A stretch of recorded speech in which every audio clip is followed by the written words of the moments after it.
আমার খাওয়া মাছের খুবই মজার একটা রেসিপি। একটা মাত্র মশলার সাহায্যেই কিন্তু এই মাছের রেসিপিটা চমৎকারভাবে তৈরি করে নেওয়া যায়। স্বাদটা কিন্তু একদমই অসাধারণ আসে।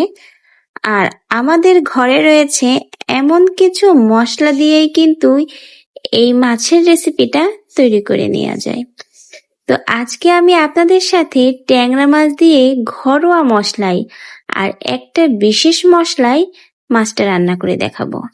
আশা করছি খুবই ভালো লাগবে। ট্যাংরা মাছ তো আমরা সবাই রান্না করি, আর এই মাছটা কিন্তু ভীষণ মজার হয়। তো সবসময় একইভাবে রান্না করলে কিন্তু মাছটা খেতে ভালো নাও লাগতে পারে, কিন্তু একটু ভিন্নভাবে রান্না করলে মাছটা খেতে যেমন টেস্ট হয় তেমন কিন্তু বাসার সকলেও পছন্দ করে।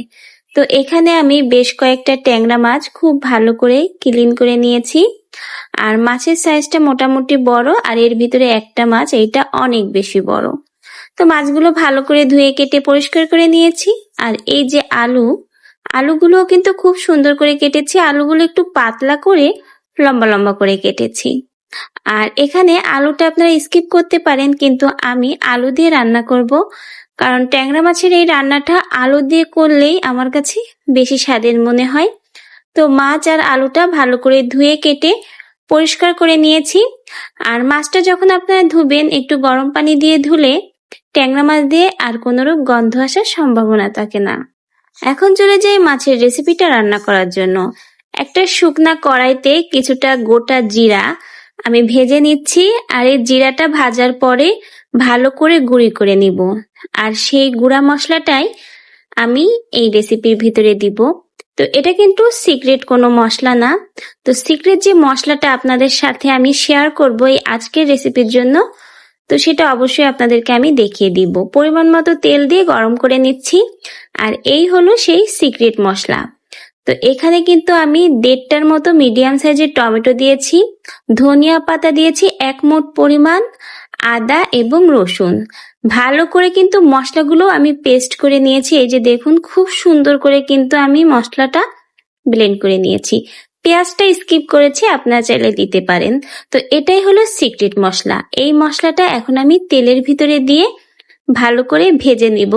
মানে মশলাটা যখন বেটেছি, মশলার ভিতরে পানি দেওয়ার জন্য মশলাটা একটু পাতলা হয়ে গেছে, সেজন্য এই পানিটা টানিয়ে নিব।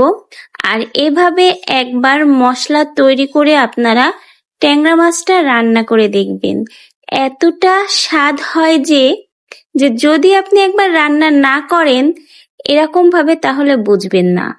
এখন এর ভিতরে স্বাদ মতো আমি লবণ দিচ্ছি। শুকনা লাল ঝালের গুঁড়াটা একটু বেশি পরিমাণেই দিয়েছি। দিলাম হলুদ গুঁড়া পরিমাণ মতো আধা চা চামচের মতো। মশলাগুলো এখন ভালো করে একসাথে মিশিয়ে নিচ্ছি। মশলার ভিতরে এখনো পানি ভাবটা রয়েছে, আরো কিছুটা সময় পানিটা জ্বালিয়ে কিন্তু টানিয়ে নিতে হবে।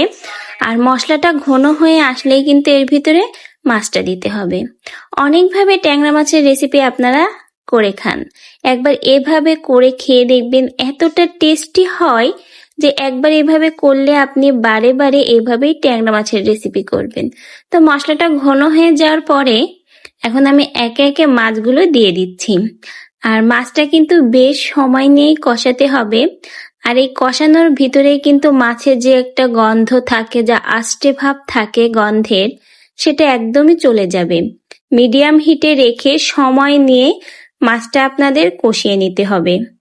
এতে করে মশলাটাও যেমন খুবই ভালো করে কষানো হবে, ঠিক তেমন ভাবে মাছটাও কিন্তু খুব ভালো করে কষিয়ে নেওয়া হয়ে যাবে। এতে করে মাছ বা মশলা কোনো কিছুই থেকে কিন্তু এক্সট্রা কোনো গন্ধভাব আসবে না। এখন যে জিরাটা প্রথমে ভেজেছিলাম সেটাই গুঁড়ি করে দিয়ে দিয়েছি। আর এতে কিন্তু এই রেসিপিটার স্বাদ আরো কয়েক গুণ বেড়ে যাবে। এখন ভাজা জিরা গুঁড়াটা ভালো করে মিশিয়ে নিচ্ছি। আর এখানে কিন্তু যদি আপনাদের মনে হয় যে মশলাটা ঘন হয়ে যাচ্ছে আর নিচের দিকটা পুড়ে বা লেগে যাচ্ছে, সেক্ষেত্রে সামান্য একটু পানি আপনারা মশলা কষানোর ভিতরে দিতে পারেন, কারণ মশলাটা পুড়ে গেলে কিন্তু খেতে আর ভালো লাগবে না। এখন আমি এর ভিতরে কেটে রাখা আলুটা দিয়ে দিচ্ছি। আর আলুর সাথে কিন্তু আরো কিছুটা সময় আমি মিডিয়াম হিটে রেখেই কষিয়ে নিচ্ছি। আর এখানে কিন্তু আমার মশলাটা এখনো পুড়ে যাচ্ছে না বা নিচের দিকে লেগে যাচ্ছে না, এজন্য আমি এখানে এক্সট্রা কোনো আর পানি দিচ্ছি না। আপনাদের যদি মনে হয়, আবারও বলি, যে মশলাটা পুড়ে যেতে পারে বা অতিরিক্ত ঘন হয়ে গেছে, নিচের দিকটা লেগে যাচ্ছে, সেক্ষেত্রে আপনারা কিন্তু এখানে কষানোর মাঝে আরো একটু পানি দিবেন। তো খুব ভালো করে কষিয়ে নিয়ে এখন ঝোলের পানিটা অ্যাড করে দিচ্ছি। ঝোলের পানিটা আপনারা পরিমাণ বুঝে দিবেন।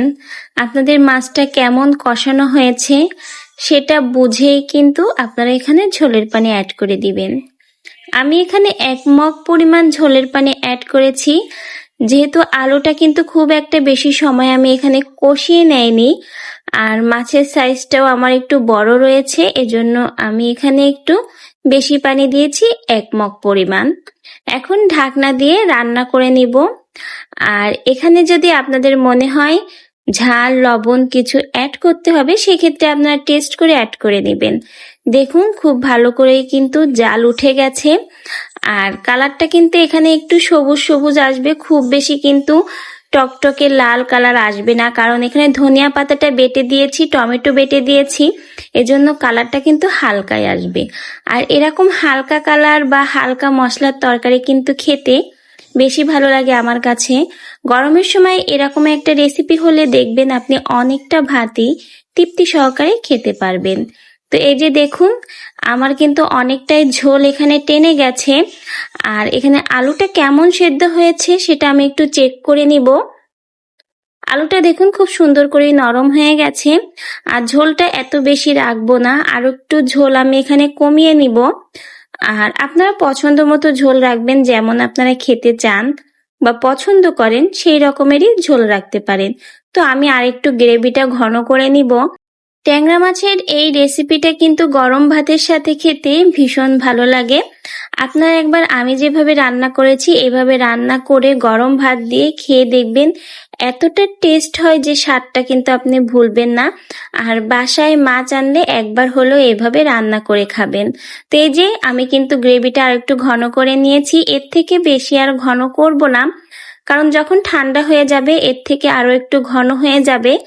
এজন্য কিন্তু আমি গ্রেভিটা এরকম হালকা একটু পাতলা রাখবো, খুব বেশি পাতলা রাখছি না। আর খুব সুন্দর করে কিন্তু তেলটাও ছেড়ে দিয়েছি। এখন আমি নামিয়ে নিয়েছি।